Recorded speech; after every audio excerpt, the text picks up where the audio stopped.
The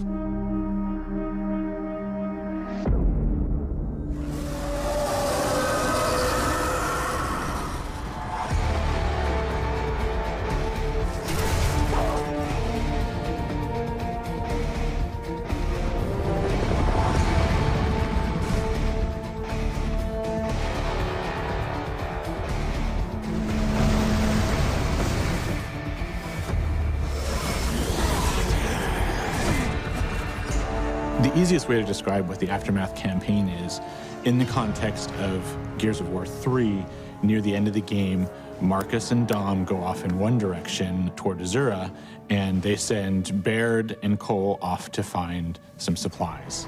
All right, Baird, Cole, you go find reinforcements. We need transport, weapons, and anyone who can fight. It just so happened that they went to Havel Bay to go find those reinforcements, and so we had all the pieces kind of put together, and it was like, let's go tell that particular story from Gears 3. You run into Paddock, who's one of the new characters in Judgment, because he's still hanging around that city. Only COG soldiers are this noisy. Paddock?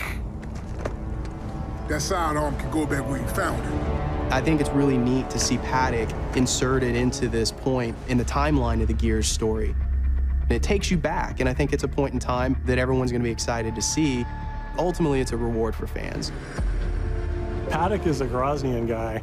He's kind of the grizzled veteran, former UIR soldier, right? So yeah, he was opposing the COG in the Pendulum Wars, and then when the treaty was signed, right around the time of Emergence Day, he came over to fight for the COG. Again, it's just a continuation of the story, and just peeling back the onion layer just a little bit deeper to see what else happened during that traumatic time.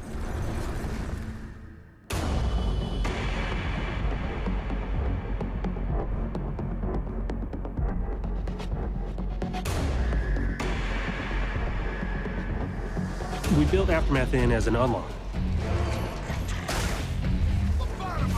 And so to unlock it, you earn stars.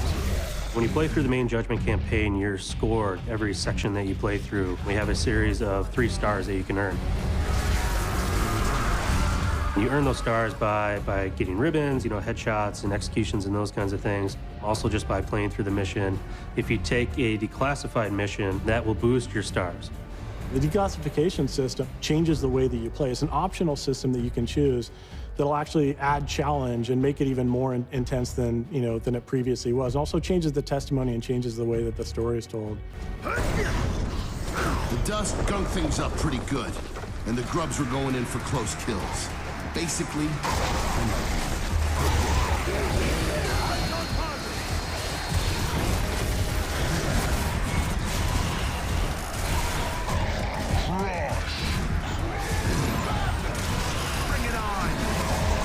The very core, the very foundation of what we're trying to do in Judgment is all built on intensity.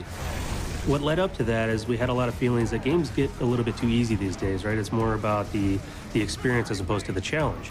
To make it more intense, there's some specific things that we did. One of those is the smart spawn system, and so this was a whole thing that we engineered so that when you get into a battle, when you come into an encounter, what you face will be different every single time. You might play through once and get, tickers and maulers as you kind of lay back, and then you play through again and you push forward, and now you have wretches and different enemies flanking you. So lots of intensity happening in this game.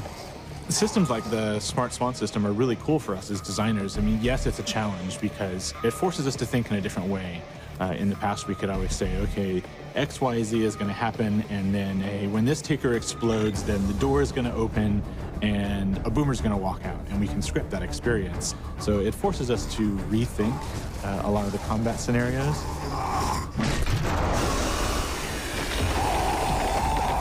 In a way, I really like that because it gave us the ability to put more story and more context into the environments and into the world itself, which really helps bring the universe to life a lot more. And I think that's a much better story than anyone we could ever tell, because it's a story that the player themselves gets to tell and experience.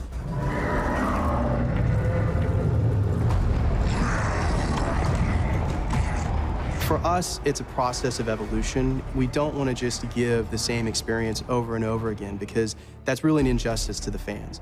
And we want to make sure that we're delivering something that's progressing, not just both from a story standpoint, but from a franchise standpoint, but also from a gameplay standpoint.